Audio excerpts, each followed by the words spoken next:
अस्सलाम वालेकुम व्यूअर्स, कैसे हैं आप सब लोग। मैं हूं मोहम्मद हारिस और आप देख रहे हैं मेरा यूट्यूब चैनल आम आदमी ख़ास बात है। आज एक और नई डिफरेंट वीडियो लेकर आपके सामने मैं हाजिर हुआ हूं। आज जो है मैं फाइनेंशियल मैनेजमेंट पे बात करूंगा। फाइनेंशियल मैनेजमेंट के हवाले से 5 पॉइंट्स जो मैं आपके सामने रखूँगा, और वो ऐसे 5 पॉइंट हैं, अगर उनको आप अपनी ज़िंदगी का हिस्सा बना लेते हैं और उनको आप अडॉप्ट कर लेते हैं थ्रू आउट योर लाइफ, तो वो 5 पॉइंट्स आपको फाइनेंशियल फ्रीडम की तरफ ले जाएंगे। यानी कि आज से 5, 10, 15 साल बाद एक ऐसी स्टेज आएगी जब जहाँ आप को जो है इर्द गिर्द जो है पैसे की रेल पेल होगी, पैसे की फरवानी होगी, और आप पैसे के हवाले से या माली तंगी का शिकार जो है वो नहीं होंगे। और ये जो आज 5 पॉइंट्स है ये उनके लिए बहुत ही इम्पोर्टेंट है, जो हमारी जो न्यू जनरेशन है या जिन्होंने अभी अभी अपनी जो एजुकेशन है उसको कंप्लीट किया और अब वो जो है अपने कैरियर की तरफ आ चुके हैं, वो जॉब कर रहे हैं या बिज़नेस कर रहे हैं। दोनों के लिए ये जो 5 पॉइंट्स है ये बहुत ही इम्पोर्टेंट पॉइंट है। इनको अगर कोई भी इंसान अपनी ज़िंदगी का हिस्सा बना लेता है तो वो ये 5 पॉइंट्स आपको फाइनेंशियल फ्रीडम की तरफ लेकर जाते हैं। अच्छा, ये फाइनेंशियल मैनेजमेंट के जो 5 पॉइंट्स हैं उसमें जो पहला पॉइंट है वो है फाइनेंशियल एजुकेशन। जैसे किसी भी काम को करने के लिए जो है आपको उसकी बेसिक नॉलेज जो है, बेसिक स्किल का पता होना ज़रूरी है। इसी तरह अगर आप पैसे के साथ खेलना चाह रहे हैं, आप चाह रहे हैं कि कल को पैसा जो है आपके लिए मज़ीद पैसा लाने का बाइस बने, आप इन्वेस्टमेंट करना चाहते हैं, तो आपको उसकी एजुकेशन होना ज़रूरी है। और ये ऐसी बात नहीं है कि आपने उसमें कोई मास्टर की डिग्री लेने बैठ जाना है या पीएचडी आपने करने बैठ जाना है। उसका जो बुनियादी नॉलेज है वो आपको इवन होना चाहिए। जैसे आप कोई भी छोटा मोटा कोर्स कर सकते हैं, कोई 2-3 माह का कोर्स कर सकते हैं, कोई 6 माह का डिप्लोमा कर सकते हैं। इतना हो जाए कि आपको फाइनेंशियल एजुकेशन जो है वो आपको पता हो, पैसा किस तरह काम करता है, किस तरह पैसे से आप पैसा कमा सकते हैं। ये तो पहला पॉइंट मैंने आपको बताया फाइनेंशियल एजुकेशन गेन करने का। दूसरा जो पॉइंट है फाइनेंशियल मैनेजमेंट के हवाले से वो है फाइनेंशियल प्लानिंग। आपने फाइनेंशियल प्लान करना है कि आपके पास गिवन रिसोर्सेज, जो आपके पास अवेलेबल रिसोर्सेज हैं वो क्या हैं, आपके पास कितना पैसा है, आपने क्या काम करना है और आप उसको किस तरह कर सकते हैं। उन्हीं रिसोर्सेज में रहते हुए आपने अपने पैसे को यूज़ कैसे करना है, आपने अपने अखराजात को कैसे कंट्रोल करना है, कैसे आपने अपनी सेविंग्स करनी है और उनको जो है इन्वेस्ट करना है, या जो भी कारोबार आप करना चाह रहे हो वो कैसे करना है। अच्छा, जो तीसरा पॉइंट है वो है सेविंग्स। हमारे यहाँ सेविंग की आदत नहीं है लोगों में, ना ही मुल्की लेवल पर और ना ही इंडिविजुअल लेवल पर। लेकिन अगर हम दुनिया की जो दूसरी जो तरक्की याफ्ता ममालिक हैं उनकी तरफ अगर हम देखें तो उनमें सेविंग्स की आदत पाई जाती है। जैसे कि जापान हो गया, जर्मनी हो गया, इवन कि जो हमारा हमसाया मुल्क है इंडिया, इसमें भी सेविंग्स जो है उसकी आदत पाई जाती है और लोग सेविंग्स करना जो है उसको पसंद करते हैं।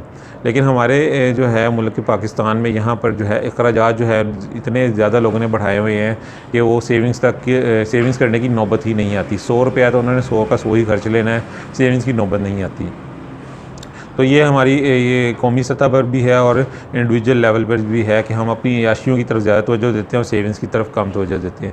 लेकिन सेविंग को अगर आप अपनी ज़िंदगी का हिस्सा बना लें, एक इस चीज़ की आप आदत अपने अंदर बिल्ड कर लें कि अगर आपने 100 रुपया कमाया तो 30 रुपया आपने सेव करने हैं, अगर आपने 200 कमाया तो उसमें 60 आपने सेव करने हैं, तो ये आगे चल के जो है आपके लिए फाइनेंशियल फ्रीडम की तरफ आपको ले जाएगी। अच्छा, चौथा पॉइंट जो है वो मैं है जी, अवॉइड लोन, अवॉइड डेप्ट। यानी कि आप कर्ज़े से जो है ख़ुद को बचाएं। कर्ज़े लेने से आप दूर भागें, वो बैंकों से लेना है या किसी और से आपने लेना है। कर्ज़ जो है वो एक लानत है और आपने उससे बचना है। लेकिन हमारा ये मुल्की अलमिया है कि हम अगर नेशनल लेवल पर भी जो है अगर हम देखें तो पाकिस्तान जो है कर्ज़ों की जो लानत है उसमें जो है घिरा पड़ा है। हर तरफ से कर्ज़े लिए हुए हैं, दीगर मुल्कों से लिए हुए हैं, IMF से लिए हुए हैं। तो इन्हीं कर्ज़ों ने जो है पाकिस्तान को इस नहज पर पहुंचाया है।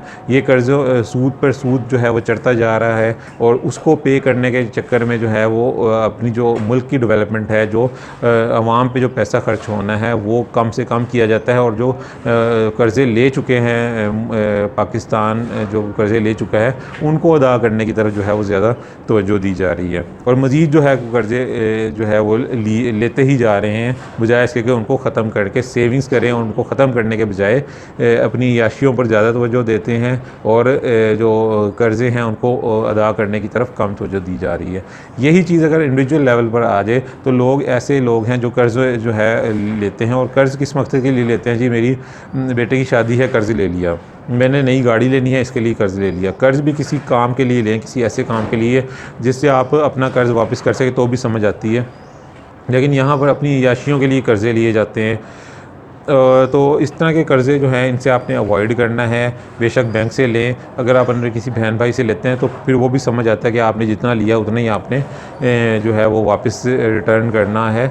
लेकिन फिर भी आपने इस चीज़ से जो है बचना है, इस चीज़ से अपने आप को दूर रखना है। ये एक ऐसी लानत है जो है मुल्कों को ख़त्म कर देती है। तो एक जो आम आदमी है, कि इंडिविजुअल जो है उसकी क्या इस में औकात है, तो इस लानत से आपने बचना है। अच्छा जी, तो अब जो फोर्थ चीज़ है वो है इन्वेस्टमेंट। आपने इन्वेस्टमेंट की तरफ तवज्जो देनी है। आप जॉब कर रहे हैं या बिज़नेस कर रहे हैं, आपने सेविंग्स कर ली, अपने 100 में से आपने 30 रुपये बचा लिए, उस 30 रुपये की आपने करनी है इन्वेस्टमेंट। और इस तरह वो जो इन्वेस्टमेंट है उसका मकसद ये है कि जो आपका पैसा है, जो 30 रुपये सेविंग है, वो आपके लिए काम करेगा और मज़ीद अर्निंग का बाइस बनेगा। जब वो मज़ीद अर्निंग आपके पास आएगी तो उसको आपने तब जब मज़ीद अर्निंग आएगी, एक तरफ आप कमा रहे हैं, दूसरी तरफ जो आपका पैसा है वो आपके लिए कमा रहे हैं, तो फिर वो सेविंग्स जो है वो बढ़ती जाएंगी। उन सब सेविंग्स को आपने इन्वेस्ट जो है वो करना है, इन्वेस्टमेंट की तरफ तवज्जो देनी है। और ऐसा नहीं करना है कि आप सारी की सारी इन्वेस्टमेंट किसी एक जगह पर कर दिया, आप मुख्तलिफ़ जगहों पर इन्वेस्ट करें, वहाँ से आपको जो है वो अर्निंग्स होगी। इस तरह आपकी जो है अर्निंग ज़्यादा से ज़्यादा होगी, जिसमें सेविंग ज़्यादा होगी, सेविंग ज़्यादा होगी तो आप इन्वेस्टमेंट जो है वो ज़्यादा होगी। तो ये जो मैंने 5 पॉइंट आपको बताए हैं, ये आपको फाइनेंशियल फ्रीडम की तरफ ले जाएंगे और आपके जो ज़िंदगी में है आपकी ज़िंदगी आसान हो जाएगी। आपके पास पैसे की जो है वो रेल पेल होगी और आप एक खुशहाल और आसूदा ज़िंदगी बसर करेंगे। तो उम्मीद है आज की मेरी वीडियो आपको पसंद आई होगी। पॉइंट पर जो अमल करेगा वो मुल्की लेवल पर हो या इंडिविजुअल लेवल पर हो, उसकी ज़िंदगी में पैसे की रेल पेल होगी और वो तरक्की की राह पर गामज़न होगा। उम्मीद करता हूँ मेरी आज की वीडियो आपको पसंद आई होगी। मिलते हैं किसी और वीडियो में किसी और बात के साथ। तब तक के लिए इजाज़त दीजिए। अल्लाह हाफ़िज़।